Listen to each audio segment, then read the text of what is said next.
नमस्कार दोस्तों, स्वागत है आप सभी का आगम ऑनलाइन क्लासेस के यूट्यूब चैनल पर। दोस्तों, हम पढ़ रहे हैं राजस्थान का इतिहास और राजस्थान के इतिहास में भी हम पढ़ रहे हैं मेवाड़ का इतिहास। और पिछली दो क्लासों से हम महाराणा प्रताप को पढ़ रहे हैं। पहली क्लास में हमने ये देखा कि महाराणा प्रताप का व्यक्तिगत परिचय क्या था और उनके सहयोगी कौन कौन थे। कल की क्लास में हमने देखा हल्दी घाटी के युद्ध के बारे में विस्तार से वर्णन किया। उसके बाद में हमने अकबर ने शाहबाज खां को भेजा, उसके बारे में बात की। फिर अब्दुल रहीम खानखाना के हमले की बात की और उसके बाद हमने दिवेर के थाने के युद्ध की बात की थी, जहां अमर सिंह ने बड़ा ही शौर्य दिखाया था और कर्नल जेम्स टॉड ने दिवेर के युद्ध को मेवाड़ का मैराथन और हल्दी घाटी के युद्ध को मेवाड़ की थर्मोपोली की। ये सारी बातें हमने अब तक कर ली थी। दोस्तों, अगर आप अभी पहली बार चैनल पर आए हैं तो चैनल को सब्सक्राइब करें और पिछले वीडियो जरूर देखें ताकि आपको आगे समझ में आए। और वीडियो पिछले देखने के लिए आपको कहीं ज्यादा मशक्कत करने की आवश्यकता नहीं है। आप प्लेलिस्ट में जाइए, सारे वीडियो क्रम से लगा रखे हैं। और अगर क्लासें अच्छी लग रही है तो चैनल को सब्सक्राइब जरूर करें और चैनल को शेयर करें। एक बात मैं आपको बार बार कहता हूं कि सारे वीडियो देखिए, पूरे देखिए और उसमें से आप लगातार नोट्स बनाते रहिए। पीडीएफ में आपको भेजता रहूंगा। पीडीएफ आपको चाहिए, आप आगम ऑनलाइन क्लासेस के टेलीग्राम चैनल को ज्वाइन कर लीजिए। तो दोस्तों, शुरू करें आज की क्लास। तो पिछली क्लास में हमने बात की थी कि कौन सा युद्ध हुआ था। 1582 में युद्ध हुआ था दिवेर का युद्ध। और ये दिवेर के युद्ध में क्या हुआ था, महाराणा प्रताप के पुत्र अमर सिंह जी ने बड़ा ही क्या दिया था, वीरता का परिचय दिया था। तो आज की क्लास को आगे बढ़ाएं दोस्तों, और आगे बढ़े कि 1584 ईस्वी में 1584 ईस्वी में अकबर ने अपनी सेनाएं रवाना की। किसके नेतृत्व में रवाना की? जगन्नाथ कछवाह के नेतृत्व में। जगन्नाथ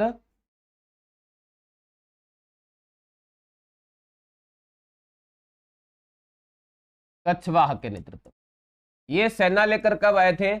1584 में आए थे। और जगन्नाथ कछवाह भी सेनाएं लेकर कहां पहुंचे? मांडलगढ़। और यहां से प्रताप के विरुद्ध अभियान किए, लेकिन कोई खास सफलता नहीं मिली। ध्यान रहे, यह अकबर द्वारा किया जाने वाला अंतिम अभियान था। इसके बाद अकबर ने मेवाड़ पर पुनः कोई हमला नहीं किया था। ध्यान रहे दोस्तों, ठीक है। साथ ही साथ में यह भी ध्यान रखना है कि ये जो जगन्नाथ कछवाह है, इसकी छतरी कहां बनी हुई है? जगन्नाथ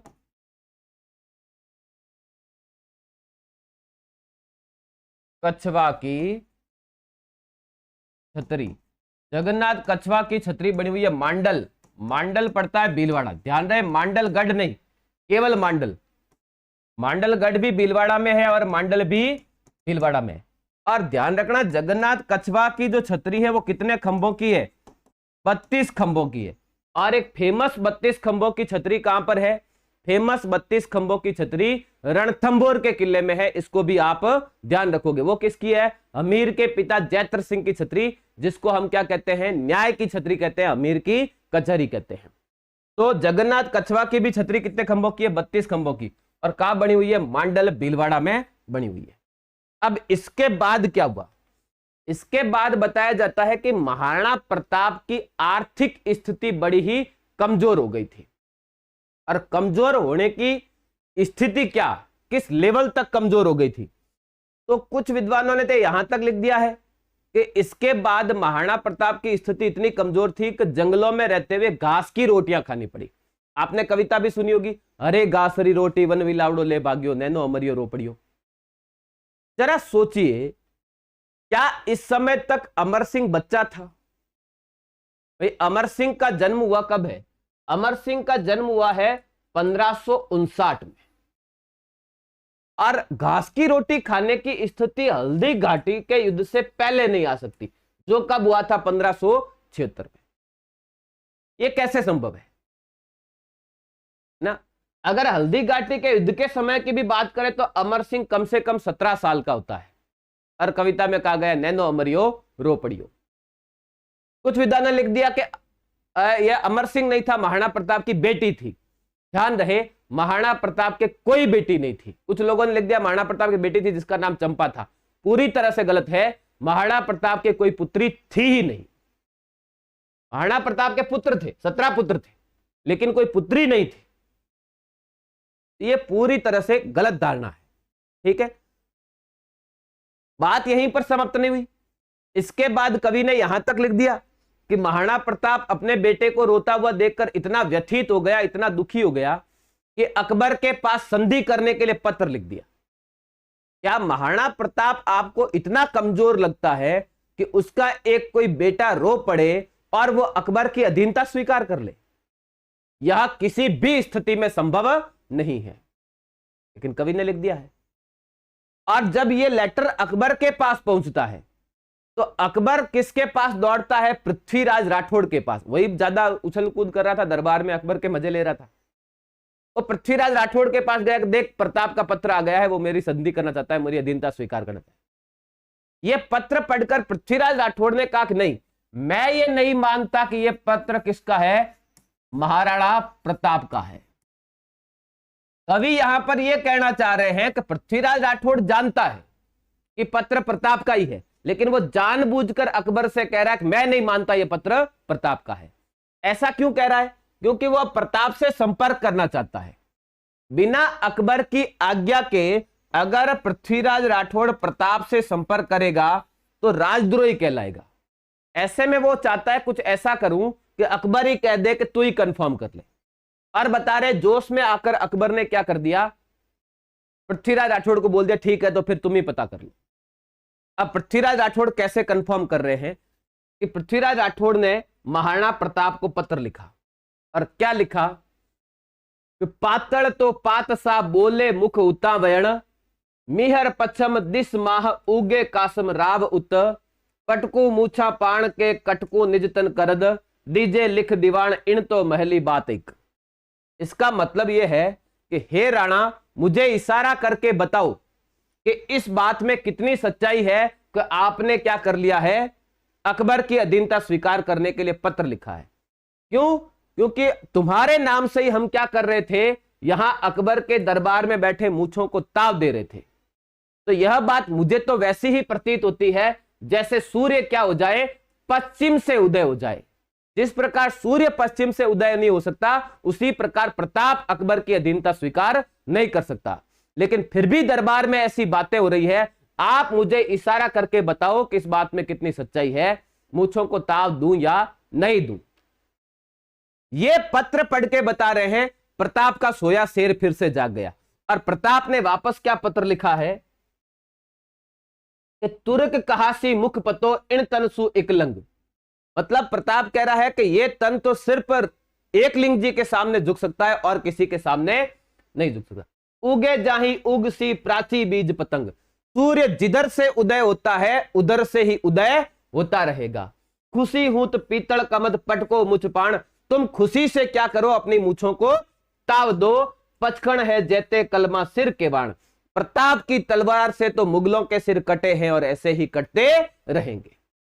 ये जवाब किसने भेजा? महाराणा प्रताप ने।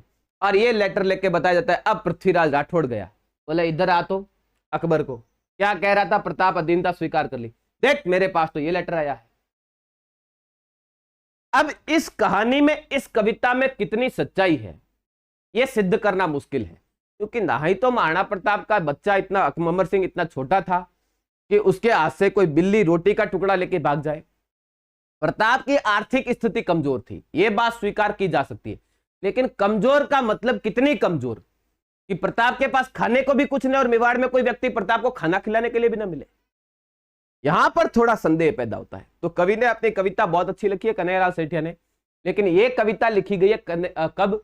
किसान आंदोलन के समय, किसानों में जोश भरने के लिए। याद करो प्रताप को जो घास की रोटी खा के भी जिंदा रह गया, आपकी स्थिति इतनी भी खराब नहीं है, आत्महत्या मत करो। तो ये इस कविता का इतना ही महत्व होना चाहिए। बाकी इस कविता को अगर इतिहास समझा जा रहा है तो वो भूल है। प्रताप इतना कमजोर भी नहीं था कि उसका एक बेटा रोए और वो अकबर की अधीनता स्वीकार करने के लिए पत्र लिख दे। इस बात में जरा भी सच्चाई नहीं हो सकती। हाँ, ये बात ठीक है कि इस समय तक प्रताप की आर्थिक स्थिति कमजोर हो चुकी थी। अब इतना पैसा नहीं था प्रताप के पास में कि फिर सेना का गठन करे, फिर से अकबर से युद्ध करे, फिर से सैनिकों को हथियार ला के दे, फिर से सैनिकों को तनख्वाह दे। यह बात समझ में आ रही है।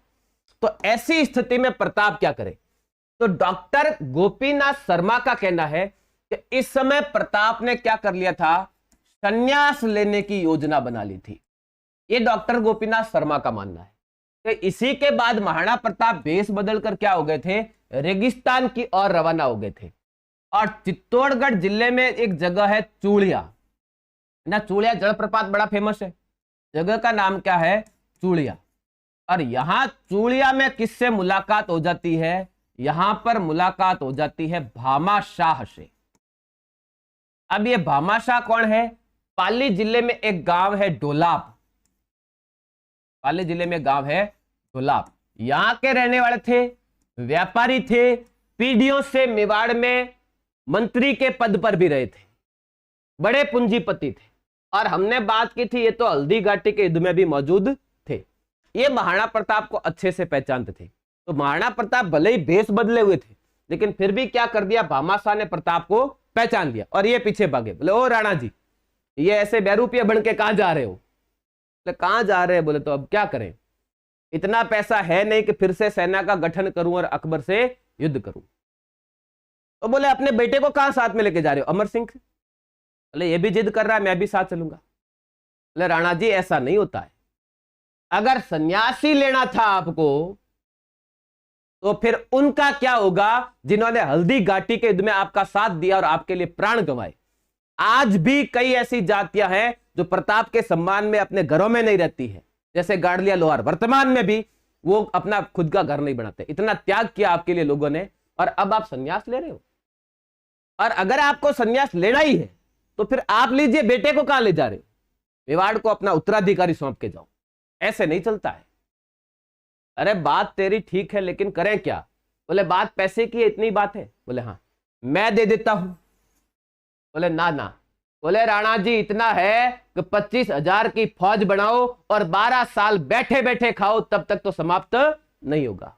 तो प्रताप ने क्या कर दिया, ये भामाशाह ने अपनी सारी संपत्ति प्रताप को सौंप दी और प्रताप ने फिर से सेना का गठन किया। और इसीलिए भामाशाह को मेवाड़ का दूसरा उद्धारक कहते हैं। मेवाड़ का दूसरा उद्धारक। पहला उद्धारक तो कौन है? पहला उद्धारक तो है हमीरदेव सिसोदिया, हमीरदेव सिसोदिया। और दूसरा उद्धारक भामाशाह को कहते हैं। ये पाली के थे और ये नाम इतना प्रसिद्ध हुआ कि आज भी हमारे राजस्थान में, हमारे भारत में जो दानदाता होते हैं बड़े, उन्हें भामाशाह कहा जाता है। ये नाम ही क्या बन गई, एक उपाधि बन गई। बीच में तो एक कार्ड भी आया था, भामाशाह कार्ड, इन्हीं के नाम से आया था। तो इससे महाराणा प्रताप ने क्या किया, फिर से अपनी सेना का गठन किया। और साल था 1585, 1585। 1585 में प्रताप ने क्या किया, 1585 में प्रताप ने लूणा चावंडिया को परास्त किया। लूणा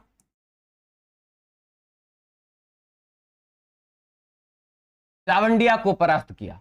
और ये लूणा चावंडिया को परास्त करके चावंड नगर पर अधिकार किया। उदयपुर में पड़ता है चावंड, सॉरी।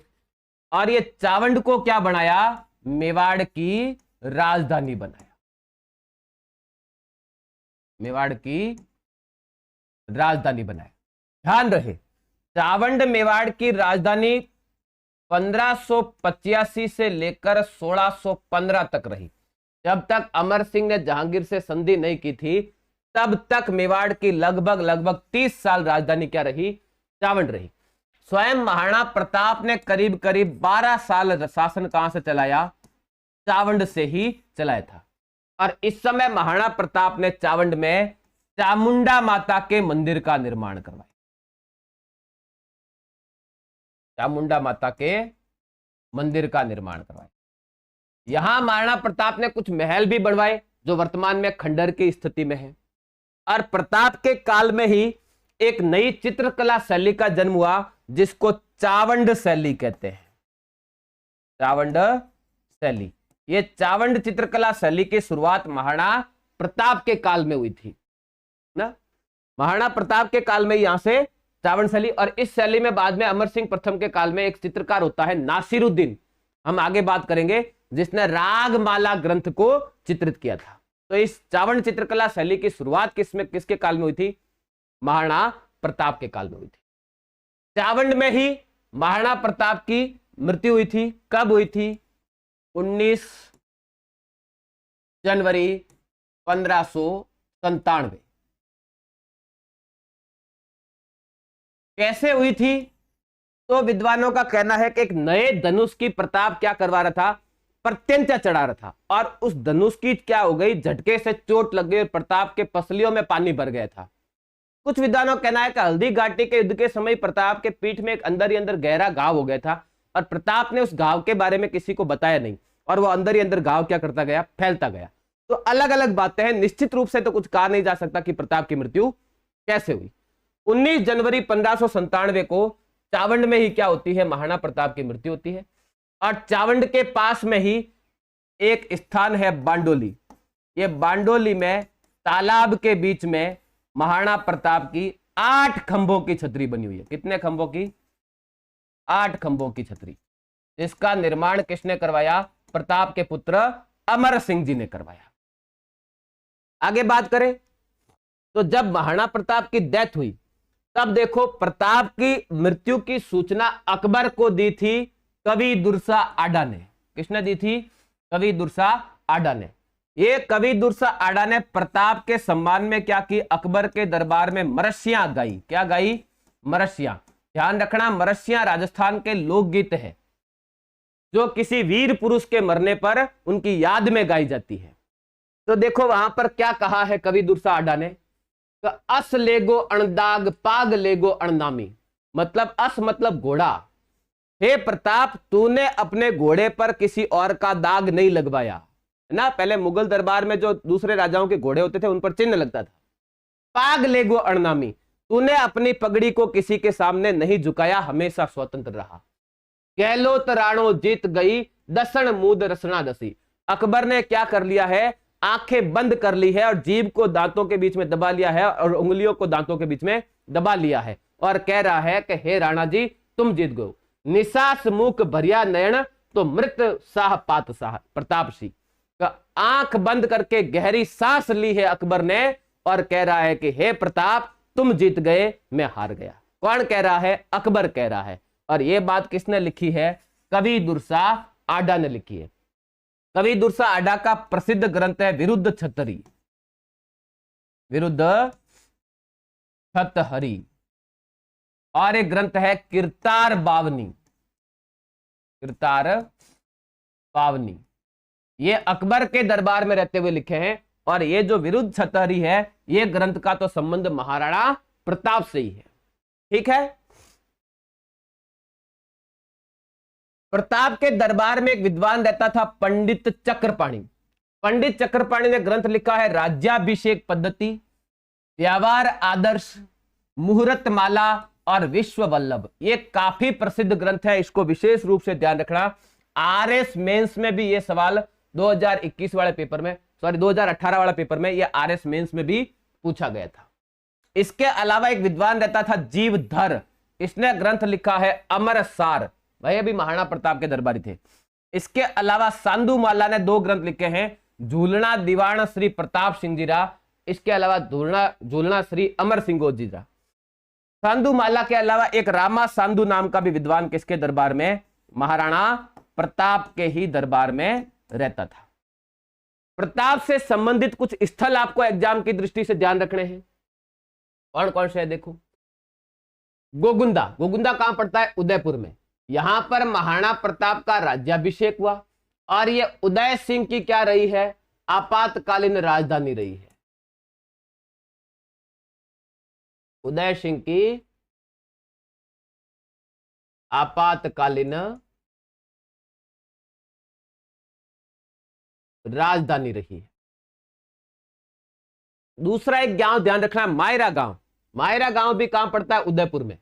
यहां पर प्रताप का शस्त्रागार था। प्रताप ने अपने हथियार, गोले बारूद जो भी थे वो कहां पर छुपा रखे थे? मायरा गांव में छुपा रखे थे, ध्यान रहे। इसके बाद में एक गांव है राणा गांव। राणा गांव भी कहां पड़ता है? उदयपुर में। यहां पर प्रताप ने कुछ महल बनाए थे, और यहां पर प्रताप का परिवार रहता था। प्रताप का परिवार यहीं रहता था। उसके कुछ खंडर आज भी मौजूद है। इसके अलावा एक गांव ध्यान रखोगे, मचिंद गांव। मचिंद गांव राजसमंद जिले में पड़ता है। यह प्रताप की गुफा मानी जाती है। यहां पर भी प्रताप क्या करता था, विपरीत परिस्थितियों में यहां पर कुछ रातें बिताई थी। इसके अलावा झावर, झावर पड़ता है उदयपुर में। यहां पर प्रताप क्या करता था, गुप्त मंत्रणाएं करता था, बैठ के लेता था, सभाएं करता था। कहां करता था, झावर गांव में गुप्त स्थान पर करता था। यह महाराणा प्रताप से संबंधित। इसके अलावा एक गांव ध्यान रखो, कोल्यारी गांव। और कोल्यारी गांव तो मैंने आपको हल्दी घाटी के युद्ध में बता ही दिया था कि यहां कोल्यारी गांव में हल्दी घाटी के युद्ध के बाद प्रताप ने अपने घायल सैनिकों का इलाज करवाया। प्रताप ने अपने घायल सैनिकों का इलाज करवाया था। और ये कोल्यारी गांव भी कहां पड़ता है, उदयपुर में। कहां पड़ता है, उदयपुर में पड़ता है। तो ये थे वीर शिरोमणि महाराणा प्रताप।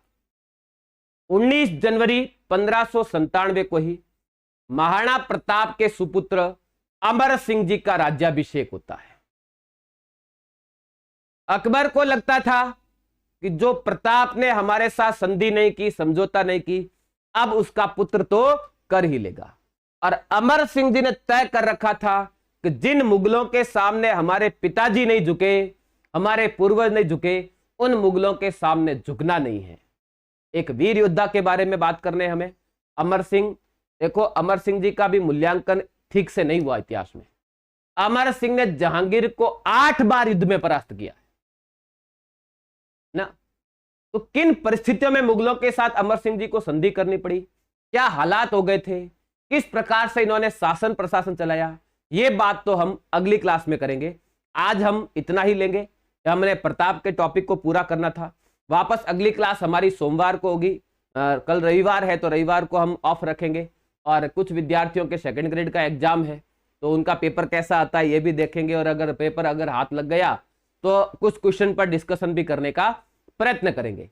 तो आज के लिए इतना ही। क्लास अगर अच्छी लगी हो तो क्लास को लाइक जरूर करें, शेयर जरूर करें, वीडियो पूरे देखें, पूरा नोट्स बनाएं एक एक चीज का। देखो, हर एक बात आपके लिए एग्जाम की दृष्टि से बहुत ही उपयोगी है। मैं इधर उधर की कोई फालतू बात नहीं करता, कोई फालतू टॉपिक आपको पढ़ाता नहीं हूं, लिखता नहीं हूं।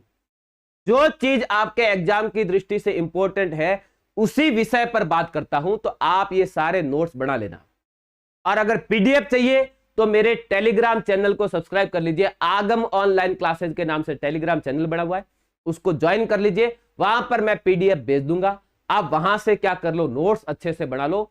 मैं दावा करता हूं आरएस के एग्जाम में ये क्लासें आपके लिए बहुत इंपॉर्टेंट होगी।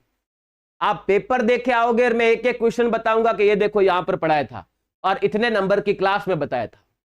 इसलिए मैं फिर कह रहा हूं, क्लास को ठीक से देखो, पूरा देखो, ये आपके लिए बहुत ही उपयोगी सिद्ध होने वाली है। तो आज के लिए इतना ही दोस्तों, मिलते हैं अगली क्लास में। तब तक के लिए धन्यवाद।